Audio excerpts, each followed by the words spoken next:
আল্লাহ নামটা আপনাদের ভাল লাগে? আল্লাহর জিকির যে করছেন কেমন লাগে? সবাই মিলে গলা ছেড়ে আল্লাহর ডাক, প্রাণ খুলে একসাথে ইয়া আল্লাহ।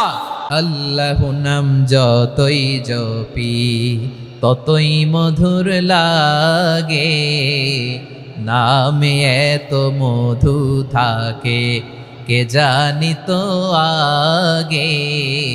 আল্লাহু নাম যতই জপি, ও নাম জপে প্রিয়তম, ও নাম জপে মজনু সম, ওই নামে পাপিয়া গাহে হৃদয় গোলাপে বাগে।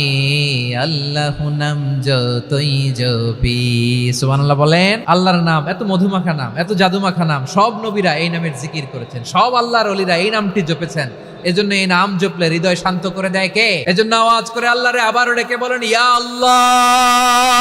বিশ্বনবী বললেন ঈমান মানে আন তুমিনা বিল্লাহ, আল্লাহর উপর ঈমান আনবা, ওয়া মালাইকাতিহি ফেরেশতাদের উপর ঈমান আনবা, ওয়া কুতুবিহি আল্লাহর পাঠানো কিতাবের উপর ঈমান আনবা, ওয়া রুসুলিহি রাসূলের উপর ঈমান আনবা, ওয়াল ইয়াউমিল আখিরি শেষ বিচারের প্রতি ঈমান আনবা, ওয়া তুমিনা বিল কদরি খাইরিহি ওয়া শাররিহি আল্লাহর দেয়া তাকদীরের উপর ঈমান আনবা। ঠিক কিনা বলেন? তাহলে এই 6টা মৌলিক বিষয়ের উপর বিশ্বাসকে বলে ঈমান। আল্লাহ ওই ঈমানদারদেরকে পছন্দ করে যাদের ঈমান এরকম মজবুত।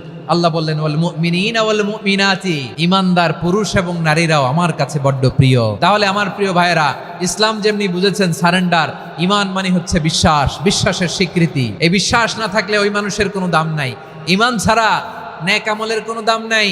ঈমান হলো সংখ্যার মতো, নেক আমল হলো শূন্যের মতো। বুঝে থাকলে উত্তর দেন, ঈমান কিসের মতো? কথা বলে না, বুঝে নাই বোধহয়। ঈমান কিসের মতো? সংখ্যা। আর নেক আমল শূন্য। আচ্ছা, আপনি ঈমান আনেন না, ঈমান ছাড়া খালি নেক আমল, তাহাজ্জুদ, নামাজ, রোজা, জিকির, আজকার, এক এক ইবাদতের কারণে খালি শূন্য পাইতেছেন। শূন্য পেতে পেতে পেতে পেতে হাজারটা শূন্য। এটার কোনো দাম আছে? কথা কয় না, দাম আছে। কিন্তু আপনি ঈমান আনার পর একটা সংখ্যা পেয়ে গেলেন 1। এবার নেক আমল করলেই একের পাশে শূন্য বসে গেলে কত হয়? 10। এবার আবার দান করলেন, আরেকটা শূন্য পাইছেন, কত হইছে? এবার আল্লাহর কোরআনের তেলাওয়াত করলেন, আরেক শূন্য, কত হইছে? এবার জিকির করলেন, আরেক শূন্য, কত হইছে? আবার ভালো কাজ করলেন, আরেক শূন্য, কত হইছে? এখন যত সৎকর্ম নেক আমল করেন, শূন্য যত বাড়ে, এটার দাম আছে না নাই? এজন্য আমার প্রিয় ভাইয়েরা, ঈমানের দাম সবচেয়ে বেশি। ঈমান হলো সফলতার মাপকাঠি। টাকা যার বেশি সে সফল নয়, এই সমাজে দাপট যার বেশি সে সফল নয়, এই সমাজে খ্যাতি যার বেশি সে সফল নয়, যার হৃদয় ঈমান আছে, বিশ্বাস আছে, সেই সফল। ঠিক কিনা?